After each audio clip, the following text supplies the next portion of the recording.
ابتداء لحده ولا انتهاء لعدده خالق لا نظیر له ومالک لا شریک له واحد لا ند له وماجد لا ضد له صمد لا کفو له وإلہ لا جزء له وأصلی وأسلم علی سیدنا و مولانا محمد المصطفیٰ خاتم الانبیاء وعلی آلہ الاتقیاء و اصحابہ الاصفیاء وعطرتہ النجباء اما بعد فاعوذ باللہ من الشیطان الرجیم بسم اللہ الرحمن الرحیم لن ینال اللہ لحومها ولا دماؤها ولکن ینالہ التقوی منکم صدق اللہ مولانا العظیم ان اللہ و ملائکتہ یصلون علی النبی یا ایہا الذین آمنوا صلوا علیہ وسلموا تسلیما الصلاۃ والسلام علیک یا رسول اللہ وعلی آلک واصحابک یا حبیب اللہ الصلاۃ والسلام علیک یا خطیب الانبیاء والمرسلین وعلی آلک واصحابک یا رحمۃ للعالمین۔ برادران اسلام، اللہ رب العزت کا بے انتہا فضل اور احسان ہے کہ اس کریم ذات نے ہمیں جمعۃ المبارک کی رحمتیں، برکتیں اور سعادتیں سمیٹنے کے لیے جامع مسجد میں حاضری کا یہ موقع عطا فرمایا ہے۔ اللہ کریم ہمارا یہاں حاضر ہونا اور نماز جمعہ ادا کرنا اپنی بارگاہ عالیہ میں قبول اور منظور فرمائے۔ ماہ ذی الحج کی آمد ہے اور ماہ ذی الحج میں مسلمان دو بڑی اجتماعی عبادات کرتے ہیں۔ ایک تو حج بیت اللہ ہے، انتہائی خوش نصیب ہیں وہ مسلمان جنہیں اللہ رب العزت اس سال بیت اللہ شریف کے حج کا سفر عطا فرمائے گا، اور جو وہاں جا رہے ہیں اللہ کریم ان کا سفر اور مناسک حج ادا کرنا اپنی بارگاہ عالیہ میں قبول اور منظور فرمائے۔ دوسری اہم عبادت جو اس مہینے میں مسلمان اجتماعی طور پر کرتے ہیں وہ ہے قربانی۔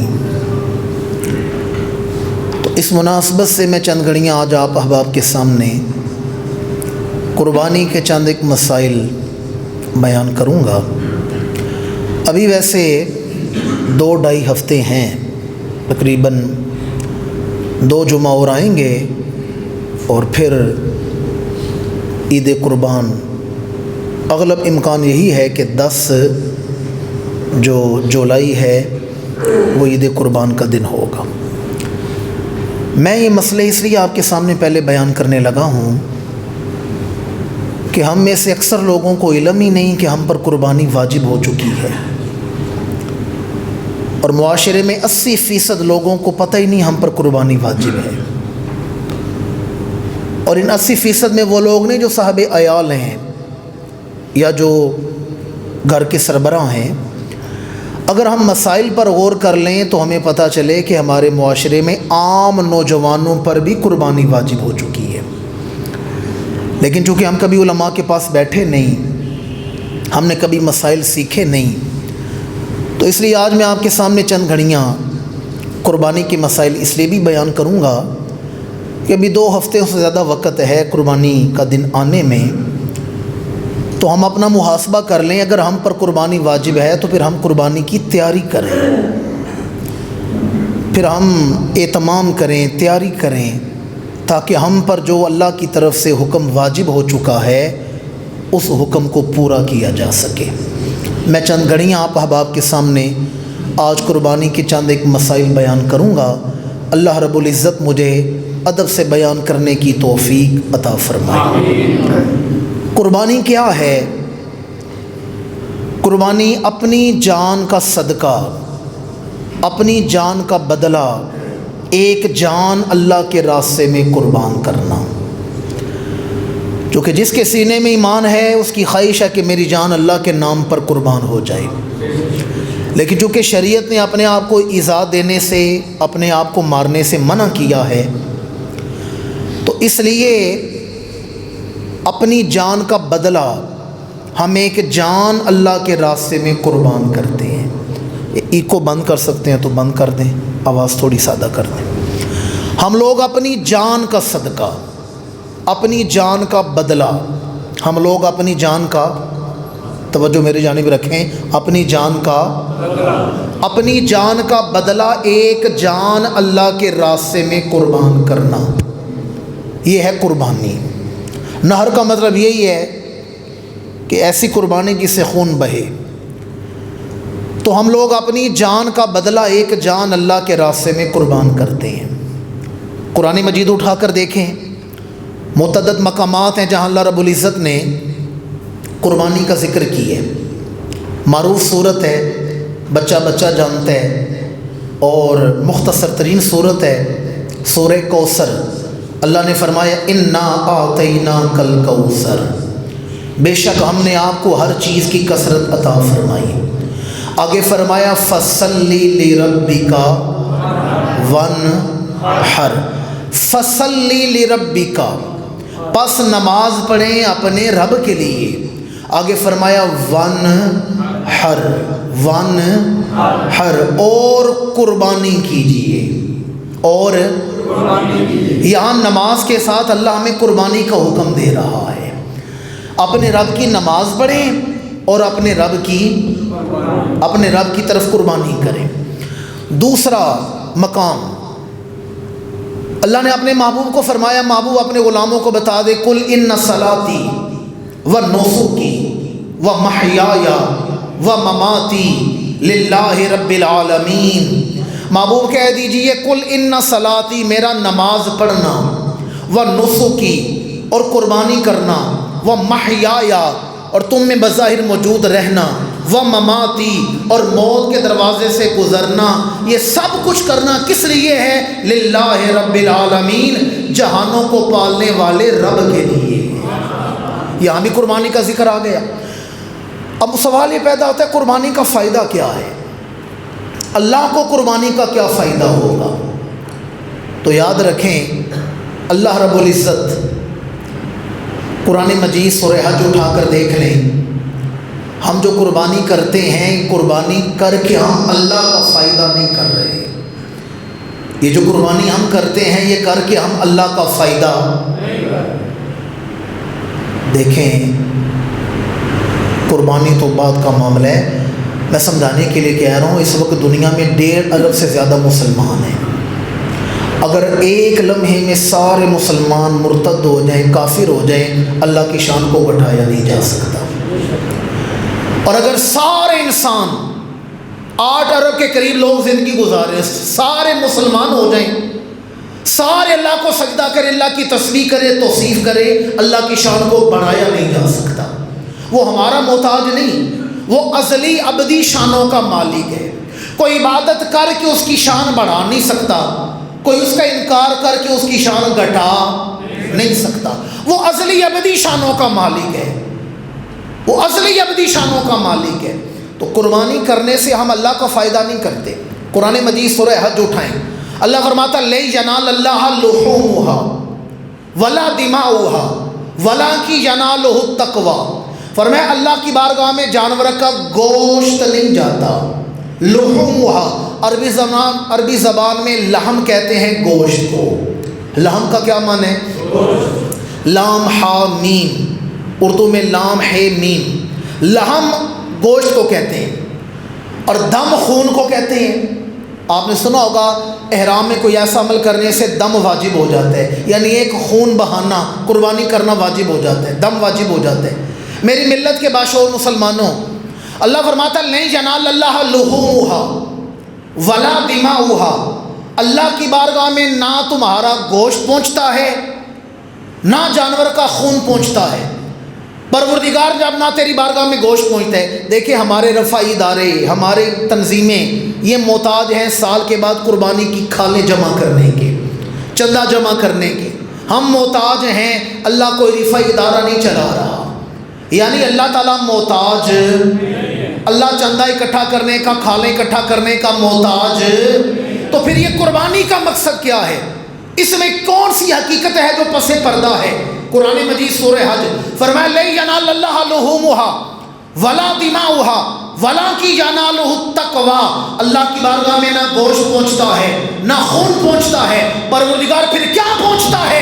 فرمایا ولکن ینالہ التقوی، اللہ کی بارگاہ میں پہنچتی ہے تو تمہاری نیک نیتی پہنچتی ہے، اللہ کی بارگاہ میں پہنچتی ہے تو تمہاری نیک تقوی کا لفظ آئے، وہ جو تمہارے دل میں تقوی ہے نا، پرہیزگاری ہے، وہ اللہ کی بارگاہ میں پہنچتی ہے۔ میں نے 3 آیتیں آپ کو قربانی کے حوالے سے سنائی ہیں، کیونکہ آج میں نے چند ایک مسائل پر ہی زیادہ گفتگو کرنی ہے، تو 2 حدیثیں بھی سماعت کر لیں اس پر۔ پہلی حدیث مبارکہ ام المومنین صدیقہ کائنات، اقلیم حیا کی ملکہ، عفت نواز، رفت مآب، حضرت سیدہ عائشہ صدیقہ رضی اللہ تعالی عنہا اس کی راوی ہے۔ ام المومنین سیدہ عائشہ صدیقہ اس کی راوی ہیں۔ امام الانبیاء نے فرمایا کہ 10 ذی الحج کے دن، جسے ہم بڑی عید کا دن بھی کہتے ہیں، عید الاضحیٰ بھی کہتے ہیں، عید بکر بھی کہتے ہیں، عید قربان بھی کہتے ہیں، فرمایا 10 ذی الحج کے دن اولاد ابراہیم کی طرف سے اللہ کی بارگاہ میں خون بہانے سے زیادہ کوئی عمل پسند نہیں کیا جاتا۔ 10 ذی الحج کے دن اولاد ابراہیم کی طرف سے اللہ کی بارگاہ میں جو سب سے زیادہ پسندیدہ عمل ہے وہ خون بہانے کا عمل ہے، قربانی کرنے کا عمل ہے۔ اس عمل سے بڑھ کے اللہ کی بارگاہ میں کوئی عمل پسند نہیں کیا جاتا۔ دوسری حدیث مبارکہ امام الانبیاء نے فرمایا کہ قربانی کے جانوروں، قربانی خوش دلی سے کرو، قربانی کے جانور کا خون زمین پر بعد میں گرتا ہے، اللہ کی بارگاہ میں پہلے مقبول ہو جاتا ہے۔ قربانی کے جانور کا خون زمین پر بعد میں گرتا ہے، اللہ کی بارگاہ میں پہلے قبول ہو جاتا ہے۔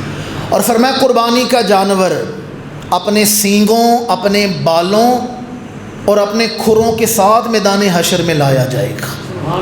قیامت کے دن اپنے سینگوں، اپنے بالوں اور اپنے کھروں کے ساتھ لایا جائے گا۔ اور حدیث کا جو آخری حصہ ہے وہ بڑا قابل فکر ہے۔ امام الانبیاء نے فرمایا قربانی خوش دلی سے کرو، تنگ نظری سے نہ کرو، تنگ دلی سے نہ کرو، خوش دلی سے کرو۔ یہ خوش دلی کا حکم کیوں ہے؟ پریشان نہیں ہو جانا کہ حالات ایسے ہیں، مہنگائی ہو گئی ہے تو اب میں حصہ ڈالوں گا یا بکرا خریدوں گا۔ تو سنیں، اللہ تعالیٰ نے ابراہیم علیہ السلام کو جب قربانی کا حکم دیا تھا تو بیٹا مانگا تھا۔ آج ہم سے بیٹے تو نہیں مانگے جا رہے ہیں۔ جب اللہ نے بیٹا مانگا ہے تو ابراہیم علیہ السلام نے تردد کیا ہے؟ بولتے نہیں آپ لوگ؟ جناب ابراہیم نے تردد نہیں کیا، فوراً قربانی کی ہے بیٹے کی۔ اللہ نے بیٹا بچا دیا ہے، جانور آ گیا ہے اور اللہ نے بدلے میں بیٹا بچایا ہے، یعنی آپ قربانی کریں، اللہ آپ کو اس سے بہتر بدلہ عطا فرمائے گا۔ 30,000 کی قربانی کریں گے، اللہ بہتر بدلہ عطا فرمائے گا۔ وہ جنتی زمبا ذبح ہوا ہے تو بدلے میں بیٹا بچا ہے، اس سے پتہ چلا اللہ کے راستے میں قربانی کریں گے، اللہ بہتر بدلہ عطا فرمائے گا۔ ایک حدیث مبارکہ فرمایا کہ قربانی کے جانوروں کو خوب فربا کرو، یعنی موٹا تازہ کرو، خوب فربا کرو۔ یہ میدان حشر میں، یہ پل صراط پر تمہاری سواریاں بنائے جائیں گے۔ انہیں خوب فربا کرو، اچھا چارہ ڈالو، اچھی خوراک کھلاؤ، یہ پل صراط پر تمہاری سواریاں بنائی جائیں گی۔ میرے پاس دامن وقت میں اتنی گنجائش نہیں کہ میں اور حدیثیں آپ کو سناؤں، قربانی کی برکات اور فضائل آپ کے سامنے بیان کروں۔ میں نے آج آپ کے سامنے چند قربانی کے مسائل بیان کرنے ہیں تاکہ ہمیں احساس ہو سکے کہ کتنے فیصد لوگ ایسے ہیں جن پر کئی سالوں سے قربانیاں واجب ہیں اور انہیں پتہ ہی نہیں ہم پر قربانی واجب ہے۔ قربانی کرنا تو دور کی بات ہے، انہیں مسئلے کا ہی نہیں پتہ۔ ایک جگہ میں نے مسئلے بیان کیے تو بعد میں مجھے ٹیلی فون آ گیا، انہوں نے کہا جی آپ نے تو ہمیں پھنسا دی ہے، ہم ہر سال گھر میں قربانی کرتے تھے، اب ہم 4 قربانیاں کریں گے، 4 لوگوں پر واجب ہے۔ تو میرا جو مقصد ہے نا، مجھے یہاں بٹھانے کا مقصد کیا ہے؟ آپ تک اسلام کا پیغام پہنچانا۔ میں نے تو مسئلہ بیان کرنا ہے جو میری ذمہ داری ہے۔ آئیں دیکھیں قربانی کے مسائل کیا ہیں اور قربانی کس پر واجب ہے۔ یاد رکھیں قربانی مسلمان، عاقل، بالغ، مقیم اور صاحب نصاب پر واجب ہے۔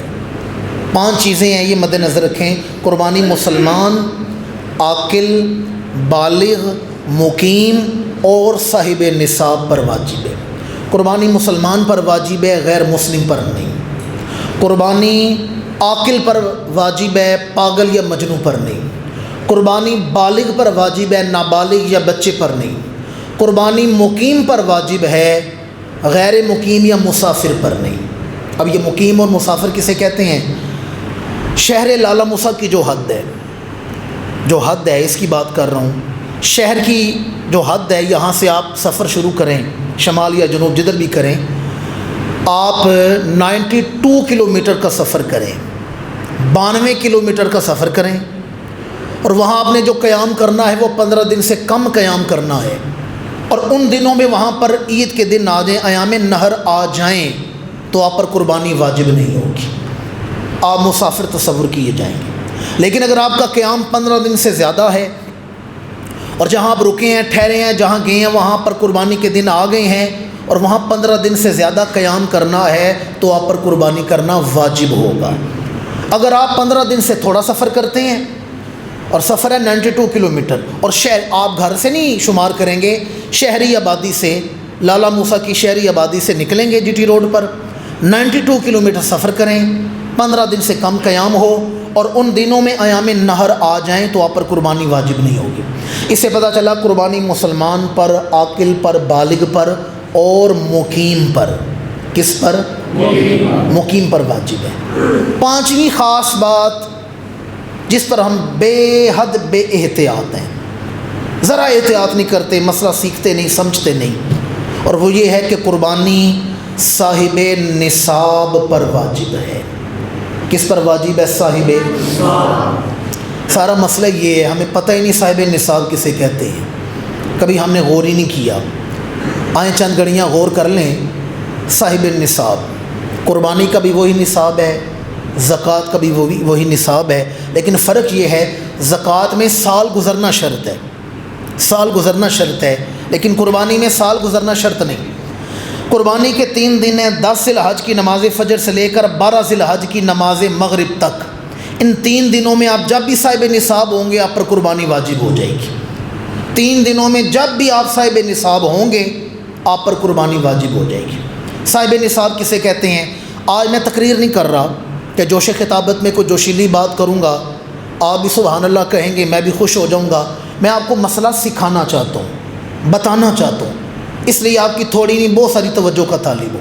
صاحب نصاب کسے کہتے ہیں؟ آپ نے عموماً یہی سنا ہے کہ جس کے پاس 7 تولے سونا ہے یا 52.5 تولہ چاندی ہے، اسے صاحب نصاب کہا جاتا ہے، عموماً یہی نصاب بیان کیا جاتا ہے۔ لیکن اگر کسی کے پاس 7 تولہ سونا نہیں، 1-2 تولہ گھر میں سونا ہے، یا چاندی تو بہت کم زیور پہنے جاتے ہیں، چاندی کا اتنا رواج نہیں ہمارے ہاں زیور پہننے کا، چاندی بھی ہے تو چند ماشی ہے، تھوڑا ہے، تو اس کے بارے میں شریعت کیا حکم دے گی؟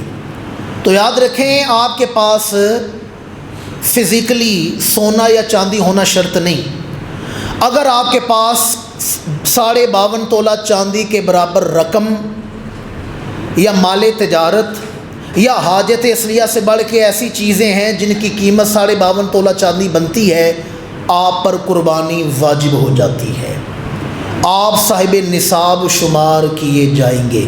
مشکل بات کرنے کا میں عادی نہیں، بات آسان کرنے لگا ہوں تاکہ سب کو مسئلہ سمجھ آ جائے۔ اگر آپ کے پاس حاجت اصلیہ سے زیادہ 52.5 تولہ چاندی کے برابر مال ہو، کیا ہے حاجت اصلیہ؟ یہ لفظ آپ یاد رکھیں گے، انشاءاللہ آئندہ بھی آپ کو سمجھنا آسان ہوگا کہ مجھ پر قربانی یا زکوٰۃ واجب ہے، یعنی حاجت اصلیہ۔ یہی ہمیں نہیں پتہ حاجت اصلیہ کسے کہتے ہیں۔ حاجت اصلیہ وہ چیزیں جن پر آپ کی زندگی کا دار و مدار ہے۔ آپ کے کپڑے ہیں، آپ کے جوتے ہیں، رہنے کے لیے گھر ہے، آپ کے گھر میں فریج ہے، گاڑی ہے، موٹر سائیکل ہے، موبائل فون ہے، کچن کا سامان ہے، صوفے ہیں، بیڈ ہیں، جن پر زندگی کا دار و مدار ہے، اسے حاجت اصلیہ کہتے ہیں۔ حاجت اصلیہ جس پر زندگی کا سمجھ رہے مسئلہ میں کیا بیان کر رہا ہوں، جس پر زندگی کا دار و مدار ہے۔ اگر ان چیزوں سے بڑھ کے آپ کے پاس ایسی چیزیں، اتنا مال، اتنا پیسہ ہے کہ جس کی قیمت 52.5 تولہ چاندی بنتی ہے، تو آپ پر قربانی واجب ہو جاتی ہے۔ اب آئے دیکھیں اس سے مراد کیا کیا ہے۔ اگر آپ کے پاس مال تجارت ہے، یعنی کوئی چیزیں بیچنے کے لیے رکھی ہوئی ہیں، اگر مال تجارت کی اتنی قیمت بنتی ہے وہ بھی شامل کی جائے گی۔ اور اگر آپ کے پاس مال تجارت نہیں، اتنا مال یا چیزیں ہیں جن کی قیمت اتنی بن جاتی ہے، مثلا آپ نے گھر بنایا ہے، اس کے 4 کمرے ہیں، 3 کمرے آپ کے استعمال میں، ایک کمرہ ویسے بند پڑا رہتا ہے، وہ جو بہت کم استعمال کیا جاتا ہے، آپ کی ضرورت سے بڑھ کے وہ کمرہ ہے، اس کمرے کی قیمت کو شامل کیا جائے گا، اس کی قیمت کو شمار کیا جائے گا، اس قیمت کا اعتبار کیا جائے گا۔ آپ کے پاس ایک گاڑی آپ کے استعمال کے لیے جو گھر کی ضرورت ہے، ایک آپ نے ویسے چھوٹی لی ہوئی ہے، یا کوئی شوقیہ فلاں چیز مجھے بڑی پسند ہے جی تو میں نے وہ ماڈل رکھا ہوا ہے، وہ جو آپ کے پاس ایکسٹرا گاڑی ہے نا، اس کی قیمت کا اعتبار کیا جائے گا۔ آپ کے پاس ایک موٹر سائیکل ہے، آپ کے استعمال میں ہے، لیکن ایک موٹر سائیکل آپ نے ایکسٹرا رکھا ہوا ہے، کوئی کہتا ہے جی ابا جی کی نشانی رکھی ہوئی ہے، بڑے بھائی نے تحفہ دیا تھا سنبھال کے رکھا ہوا ہے، سسر نے شادی کے موقع پر تحفہ دیا تھا میں نے وہ سنبھال کے رکھا ہوا ہے، اس کی قیمت بھی شامل کی جائے گی۔ اور یہ تو چلو گاڑی موٹر سائیکل کی بات کر رہا ہوں نا، ایک ایسی چیز جس پر ہماری توجہ ہی کوئی نہیں ہے، وہ ہے موبائل فون۔ ایک فون تو ہمارے استعمال میں حاجت اصلیہ میں آ جاتا ہے، ہم نے ہاتھ میں 2 3 موبائل اٹھائے ہوتے ہیں، وہ جو ایک سے زیادہ موبائل ہیں ان کی قیمت کو شامل کیا جائے گا، اس کا اعتبار کیا جائے گا۔ اس سے آگے بڑھتے چلیں، ہم نے کبھی غور ہی نہیں کیا، ہمارے گھروں میں قیمتی فانوس لگے ہوتے ہیں نا گھروں میں۔ ویسے آپ کا کیا خیال ہے، فانوس اگر گھر میں نہ لگائیں زندگی گزر سکتی ہے یا نہیں گزر سکتی؟ تو پھر کیا فانوس حاجت اصلیہ میں شامل ہوگا؟ جی ڈر گئے ہیں آپ لوگ؟ ابھی تو میں نے آگے بیان کرنا ہے، آپ پہلے ڈر گئے ہیں۔ گھر میں فانوس نہ لگا ہو گھر زندگی گزر سکتی ہے یا نہیں گزر سکتی؟ میں نے دیکھا لوگوں کے گھروں میں وہ پلستر نہیں ہوا، لوگ زندگی گزار رہے ہیں۔ تو جو گھر میں قیمتی فانوس لگے ہوئے ہیں وہ حاجت اصلیہ سے بڑھ کے ہیں، ان کی قیمت کو شامل کیا جائے گا۔ ہم نے گھروں میں صوفے لگا رکھے ہیں، مہمان آتے ہیں بیٹھک میں صوفہ لگایا ہوا ہے، ایک ہم نے صوفہ لگا کے ہم نے لان میں لگا دیا جی، کھلی ہوا میں بیٹھنے کو دل کرتے ہیں، وہ جو حاجت اصلیہ سے بڑھ کے ہے نا اس کی قیمت کو شامل کیا جائے گا۔ آگے بڑھتے چلے جائیں، ہم نے قیمتی سوٹ گھر میں بنوا کے رکھے ہوتے ہیں، 5 سوٹ تو ہمارے استعمال میں ہیں، حاجت اصلیہ میں ہیں، خاص طور پر شادی کے سوٹ۔ شادی کی تھی تو بیگم صاحبہ کو 2 لاکھ کا لہنگا بنوا کے دیا تھا، وہ ایک دن پہنے، بارات والے دن دوبارہ وہ لہنگا نہیں پہنا، وہ اندر ہی پڑا ہوا ہے، اس کی موجودہ قیمت شامل کی جائے گی۔ دولہا آچکن پہنتا ہے، شیروانی جسے کہتے ہیں، شادی کے موقع پر تو بنوا لی 50,000 کی، شادی کے بعد دوبارہ استعمال کی نوبت ہی نہیں آئی، وہ گھر میں ویسے پڑی ہوئی ہے، اس کی قیمت کو شامل کیا جائے گا۔ اس کے علاوہ ہم لوگ 2 جوڑے جوتوں کے کافی ہوتے ہیں، ہم نے 8 جوڑے ریک بھرے ہوئے ہوتے ہیں، اور کوئی بھی جوتا برانڈ سے کم نہیں ہوگا، کوئی 10,000 کو 8,000 کو 5,000 کا جوتا ہوگا، وہ جو فالتو جوتے پڑے ہوئے ہیں ان کی قیمت کو شامل کیا جائے گا۔ پھر ہم جاتے ہیں، ہم دیکھتے ہیں گھروں میں ڈیکوریشن پیس پڑے ہوئے ہیں جو حاجت اصلیہ میں نہیں آتے، ان کی قیمت کو شامل کیا جائے گا۔ میں نے دیکھا گھروں میں سنریاں لگی ہوئی ہیں جنہیں ہم کہتے ہیں پینٹنگز لگی ہوئی ہیں، خوبصورت منظر لگے ہوئے ہیں، ان کی قیمت کو بھی شامل کیا جائے گا۔ المختصر یہ، اگر میں چیزیں گنوانا شروع کر دوں تو سارا وقت اسی میں گزر جائے گا۔ کتنی چیزیں ہیں جو حاجت اصلیہ سے بڑھ کے ہیں، ہم نے کبھی انہیں شامل ہی نہیں کیا۔ انہیں شامل کریں گے تو پھر پتہ چلے گا ہم پر تو کئی سالوں سے قربانی واجب ہو چکی ہے۔ میں آپ کو ایک آسان سا کلیہ دے دیتا ہوں، آپ کے لیے مسئلہ سمجھنا بالکل، آپ کے دل میں مسئلہ اتر جائے گا، خود ہی سمجھ آ جائے گی، کسی سے پوچھنے کی حاجت ہی نہیں رہے گی۔ آپ گھر جائیں، یہ پتہ میں 2 جمعے پہلے مسئلہ کیوں بیان کر رہا ہوں، جیسے میں نے پہلے کہا، آپ اپنا محاسبہ کر لیں، اگر ہم پر قربانی واجب ہے تو پھر ہم تیاری کریں، ہم اہتمام کریں کہ میں نے جانور خریدنا ہے یا حصہ ڈالنا ہے، پھر ہم اہتمام کریں۔ آپ گھر جائیں، کاغذ اور قلم لے کر بیٹھیں اور اللہ نے آپ کو جو کچھ عطا کی ہے وہ شمار کرنا شروع کر دیں۔ جو کچھ اللہ نے عطا کی ہے، کپڑے ہیں، جوتے ہیں، ایک گاڑی ہے یا 2 ہیں، ایک موٹر سائیکل ہے یا 2 ہیں، ایکسٹرا پلاٹ پڑا ہوا ہے، زمین پڑی ہوئی ہے، بیچنے کی نیت سے سامان پڑا ہوا ہے، فالتو کپڑے ہیں، جوتے ہیں، ڈیکوریشن پیس ہیں، ایکسٹرا سامان پڑا ہوا ہے۔ کچھ چیزیں ہم نے استعمال کی ہوتی ہیں، نئے ماڈل کی LCD آئی ہے، پرانی ہم نے پھینک دی ہے، اور ہر کمرے میں LCD لگی ہوئی ہے، ہر کمرے میں AC لگا ہوا ہے۔ جتنی فالتو چیزیں ہیں نا انہیں شمار کریں اور پھر ان میں سے حاجت اصلیہ کو الگ کر لیں۔ بیڈ ہے، کپڑے ہیں، کچن کا سامان ہے، ریفریجریٹر ہے، مائکرو ویو ہے، یہ چیزیں الگ کر لیں۔ باقی آپ کے پاس جو چیزیں بنتی ہیں ان کی قیمت شمار کریں اور بازار سے پتہ کر لیں کہ چاندی کس قدر آج کل اس کی قیمت کیا ہے، اس کی قیمت معلوم کر لیں بازار سے اور پھر شمار کریں۔ اگر اس کے برابر یا اس سے بڑھ کے آپ کے پاس چیزوں کی قیمت بنتی ہے، آپ پر قربانی واجب ہو چکی ہے۔ ہمیں تو پتہ ہی نہیں ہم پر قربانی واجب ہو چکی ہے۔ اور خاص بات جس پر ہماری قطعاً توجہ نہیں، ہم کہتے ہیں ہر سال ابا جی قربانی کرتے تھے، ابا جی کے نام کی قربانی، اماں جی ہر سال قربانی کرتی ہیں، اماں جی دنیا میں نہیں رہی، اماں جی کی قربانی ہے۔ اگر آپ پر قربانی واجب ہے، پہلے اپنا واجب ادا کریں گے، پھر کسی اور کی طرف سے مستحب عمل کریں گے۔ ماں باپ یا کسی اور کی طرف سے قربانی کرنا مستحب ہے، آپ پر واجب ہے۔ پہلے شمار کریں مجھ پر قربانی واجب تو نہیں، اگر آپ پر واجب ہے پہلے آپ قربانی کریں گے، دوسرے کی بعد میں کریں گے۔ اور خاص بات، ہم کہتے ہیں جی ہر سال ابا جی قربانی کرتے ہیں، ہر سال ابا جی قربانی کرتے ہیں، ابا جی قربانی کریں گے، نہیں۔ ایک گھر میں جتنے صاحب نصاب ہیں اتنوں پر قربانی کرنا واجب ہوگا۔ باپ صاحب نصاب ہے تو باپ کی الگ قربانی ہے، ماں صاحب نصاب ہے تو ماں کی الگ قربانی ہے، بیٹا صاحب نصاب ہے الگ ہے، بیٹی یا بہو کماتی ہیں یا صاحب نصاب ہیں، ان پر قربانی کرنا الگ سے واجب ہوگا۔ کلیہ میں نے آپ کو بتا دی ہے، آسان سا طریقہ ہے، گھر جا کر چیزیں شمار کریں، حاجت اصلیہ الگ کر لیں، باقی آپ کے پاس جو کچھ فالتو سامان ہے۔ اچھا اگر 1 تولہ سونا ہے اور چلیں 1 تولہ چاندی کا زیور پڑا ہوا ہے، 2 تولے سونا ہے، 4 تولے سونا ہے، باقی چیزیں ہیں، انہیں سب کو شمار کر لیں۔ اگر 52.5 تولہ چاندی کے برابر، یا شکیل زرگر صاحب بیٹھے ہوں گے، ان سے بے شک پوچھ لیں کہ کیا آج کل چاندی کی قیمت ہے، مجھے تو نہیں پتہ کس طرح تول ہے، آپ بازار سے پتہ کر لیں، انٹرنیٹ سے دیکھ لیں، جتنا وزن 52.5 تولے چاندی کی جتنی قیمت بنتی ہے اتنے پیسے، روپے یا جو تفصیل میں نے آپ کو بتائی آپ کے پاس موجود ہے، آپ پر قربانی کرنا واجب ہو چکا ہے۔ میرا کام تھا مسئلہ بیان کرنا، وہ میں نے بیان کر دی ہے۔ جہاں سے میں نے گفتگو شروع کی، اور بھی کافی مسائل ہیں جانور کے حوالے سے، جانوروں کی عمروں کے حوالے سے، وہ آج میں نہیں بیان کر رہا کہ وقت نہیں۔ شریعت نے چند جانور مخصوص کیے ہیں، اور مخصوص بھی اس لیے کیے ہیں کہ جو ہر علاقے میں مل جاتے ہیں۔ عرب میں اونٹ کثرت سے پایا جاتا ہے، ہمارے یہاں گائے، بھینس، بکرا، دمبا عام مل جاتا ہے، اس لیے جو آسانی سے دستیاب ہو۔ اور پھر جانوروں کی عمریں ہیں، اونٹ 5 سال، گائے بھینس 2 سال، بکرا 1 سال کا، دمبا بھی 1 سال کا ہے، لیکن اگر 8 مہینے 6 مہینے کا ہے اور صحت ایسی ہے کہ دیکھنے میں سال کا لگتا ہے، اس کی قربانی کی بھی شریعت نے اجازت عطا فرمائی ہے۔ اور یہ خاص بات ذہن میں رکھنی ہے، آپ نے جو جانور خریدنا ہے نا، تو آپ نے اپنی تحقیق مکمل کرنی ہے، اور جانور کی عمر کا تعین جو کیا جائے گا وہ اسلامی کیلنڈر کے مطابق کیا جائے گا، عیسوی کیلنڈر کے مطابق نہیں۔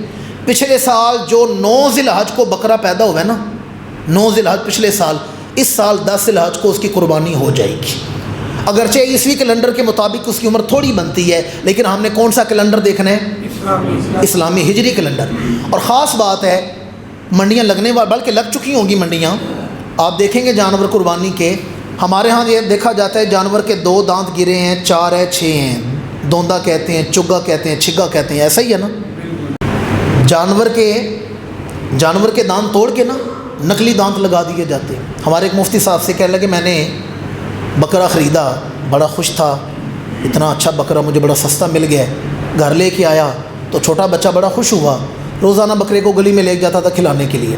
ایک دن بکرا اس کے ہاتھ سے چھوٹ گیا رسی، بکرا بھاگا تو بیٹے نے بکرے کی دم پکڑی ہے، دم ہاتھ میں رہ گئی ہے، بکرا بھاگ گیا ہے، پتہ چلا دم ہی نکلی لگی ہوئی تھی۔ اس لیے آپ نے خود احتیاط کرنی ہے، یہ جانور بیچنے والوں کی باتوں پر نہیں رہنا، خوب تحقیق کر کے احتیاط کر کے پھر آپ نے قربانی کا جانور خریدنا ہے۔ شرائط میں نے آپ کو بتا دی ہیں، اور اس کی صحت کے حوالے سے جانور صحت مند ہو، بیمار نہ ہو۔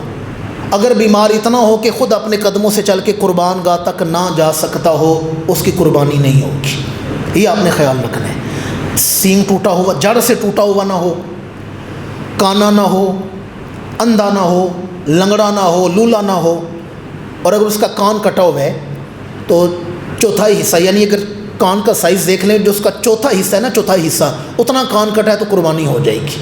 یہ ساری احتیاطی آپ نے ملحوظ رکھنی ہے۔ وقت نہیں میں اور مسائل بیان کروں، ہاں آخری جو خاص الخاص بات ہے وہ یہ ہے جو آیت میں نے پڑھی ہے سورہ حج میں، اللہ فرماتا ہے لن ینال اللہ لحومها ولا دماؤها ولکن ینالہ التقوی، اللہ کی بارگاہ میں نہ جانور کا خون جاتا ہے نہ گوشت جاتا ہے، اللہ کی بارگاہ میں پہنچتا ہے تو تمہارا کیا پہنچتا ہے؟ تمہارا پرہیزگاری، نیک نیتی پہنچتی ہے۔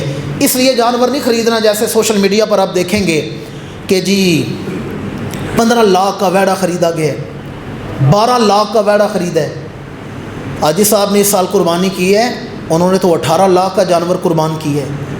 اس لیے اس نیت کے ساتھ نہیں، اللہ کی بارگاہ میں تقویٰ پہنچتا ہے، پرہیزگاری پہنچتی ہے۔ اللہ کریم اس سال جو لوگ قربانی کر رہے ہیں ان کا قربانی کرنا اپنی بارگاہ میں قبول فرمائے، اور اسے عالم اسلام کے لیے بہت ساری خیرات و برکات کا ذریعہ بنائے۔ وما علینا الا البلاغ المبین۔